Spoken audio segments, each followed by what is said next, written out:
Stream oriented communication के ऊपर exam में 5 से 10 मार्क का क्वेश्चन आता है, इसीलिए ये जो टॉपिक है बहुत ज़्यादा इंपॉर्टेंट टॉपिक है। सबसे पहले इसके डेफिनेशन के ऊपर आते हैं हम लोग। It is a form of communication in which timing plays a crucial role. ये एक कम्युनिकेशन का एक ऐसा फॉर्म है जिसमें समय बहुत ज़्यादा इंपॉर्टेंट रोल प्ले करता है, ठीक है। अब इसमें क्या होता है, आई मीन इसके बारे में आपको आगे पता चलने वाला है इसमें। अब इसमें क्या होता है, ट्रांसमिशन मोड्स होते हैं, 3 तरीके के ट्रांसमिशन मोड्स का इस्तेमाल ये हमारा स्ट्रीम ओरिएंटेड कम्युनिकेशन करता है। सबसे पहले सिंक्रोनियस ट्रांसमिशन मोड। इसमें क्या होता है, specifies maximum end to end delay. इसका मतलब ये है कि जो पैकेट्स को इधर से उधर रीच करने का जो मैक्सिमम डिले है वो स्पेसिफाई करता है ये, ठीक है। और क्या स्पेसिफाई करता है, variance between 2 packets is okay. मतलब आई मीन ये स्पेसिफाई नहीं करता, मतलब बीच में जब वो जा रहा है तो 2 पैकेट्स के बीच में का समय वो 2 सेकंड भी हो सकता है, वो 4 सेकंड भी हो सकता है, वो मैटर नहीं करता, वो चलेगा। अगर 2 सेकंड भी होगा तो चलेगा, 4 सेकंड भी होगा तो चलेगा, 10 सेकंड भी होगा तो चलेगा,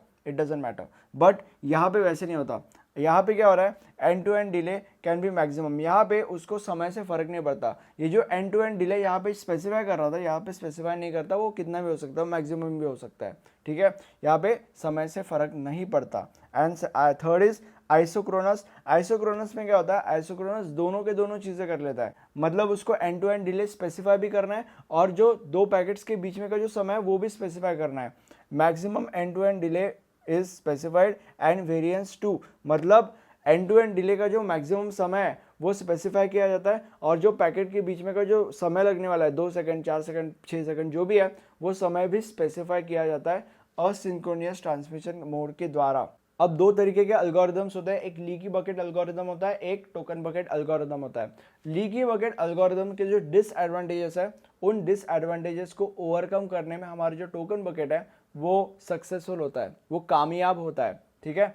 और इसीलिए हमारा जो स्ट्रीम ओरिएंटेड कम्युनिकेशन है वो टोकन बकेट एल्गोरिदम का इस्तेमाल करता है।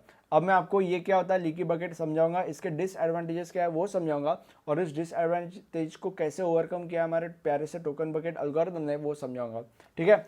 अब सबसे पहले लीकी बकेट एल्गोरिदम के ऊपर आते हैं। सबसे पहले मैं इसे एक इनफॉर्मल वे में समझाऊंगा और उसके बाद एक टेक्निकल वे में समझाऊंगा, ठीक है। तो ये हमारा टैप है, ये बर्स्टी फ्लो ऑफ वाटर है, ठीक है। मतलब इसमें से इस टैप में से बर्स्टी फ्लो ऑफ वाटर आता है, मतलब कभी पानी बहुत ज़्यादा आता है, कभी पानी बहुत कम आता है, कभी पानी मिड रेंज में आता है। और ये हमारा लीकी बकेट है और यहाँ पे होल होता है, ठीक है। और होल में से जो वाटर है वो गिरता है ड्रॉप बाय ड्रॉप एक पर्टिकुलर समय में, मतलब 1 सेकेंड पर ड्रॉप ऐसा कुछ, ठीक है। बट एक फिक्स समय होता है, ठीक है, कि एक समय में एक ड्रॉप गिरेगा, ऐसा एक फिक्स समय। अब क्या होता है, क्योंकि यहाँ पे बर्स्टी फ्लो है तो ऐसा हो सकता है कि जो हमारा लीकी बकेट है वो भर जाएगा और अगर वो भर गया और ऊपर से फिर भी वाटर आ रहा है तो जो हमारा वाटर है वो ओवरफ्लो हो जाएगा और इससे क्या होगा, हमारा जो वाटर है वो वेस्ट हो जाएगा, जो ओवरफ्लोन वाटर है वो।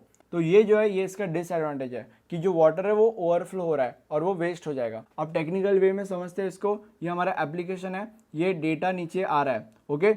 अब डेटा जो है उसका बर्स्टी फ्लो है, मतलब कभी बहुत ज़्यादा डेटा आएगा, कभी कम आएगा, कभी मिड रेंज में आएगा। अब क्या होगा, क्योंकि ये जो डेटा लीक होगा वो एक पर्टिकुलर टाइम रेट में ही होगा, तो ऐसा हो सकता है कि जो लीकी बकेट है वो ओवरफ्लो हो जाएगा और अगर वो ओवरफ्लो हो गया तो इसमें का जो डेटा है वो वेस्ट हो जाएगा, राइट। तो ये इसका डिसएडवांटेज है कि डेटा वेस्ट हो जाएगा। अब इस चीज को ओवरकम कैसे किया है टोकन बकेट ने वो मैं आपको बताऊंगा। टोकन बकेट एल्गोरिथम के ऊपर आता है। इसमें क्या होता है, इसमें एक होस्ट होता है और ये जो है हमारा ये टोकन बकेट है और इसके अंदर ये जो है गोले गोले ये टोकन्स है।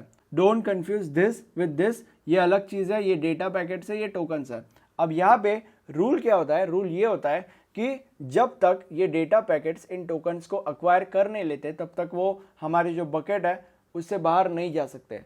इट्स एग्जैक्टली लाइक अगर सपोज तुम मैकडोनल्ड्स में जाते हो तो बर्गर खाने से पहले तुम्हें उस बर्गर का बिल भरना पड़ता है, वैसे ही जब तक डेटा पैकेट्स इन टोकन्स को अक्वायर नहीं कर लेते तब तक वो बकेट के बाहर नहीं जा सकते। अब इसका मतलब क्या है, इसका मतलब ये है कि अगर बकेट्स के अंदर 3 टोकन्स है तो 3 डेटा पैकेट्स के अंदर जाएंगे, उन 3 टोकन्स को अक्वायर करेंगे और 3 और बाहर निकलेंगे, एग्जैक्टली लाइक दिस। तो अभी यहाँ पे 3 टोकन्स थे तो इसलिए 3 डेटा पैकेट्स अंदर घुसे, उन 3 टोकन्स को अक्वायर किया और बाहर निकले।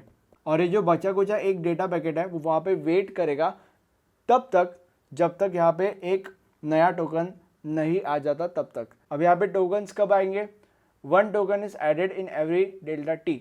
एक पर्टिकुलर रेट में हमारे टोकन्स इसके अंदर ऐड होते हैं, ठीक है। तो अब यहाँ पे क्या हो रहा है, यहाँ पे ओवरफ्लो होने के चांसेस ही नहीं है। और इसी तरीके से हमारा जो लीकी बकेट है उसके डिसएडवांटेज को ओवरकम करने में सक्षम होता है, इसमें कामयाब होता है हमारा टोकन बकेट एल्गोरिदम, ठीक है।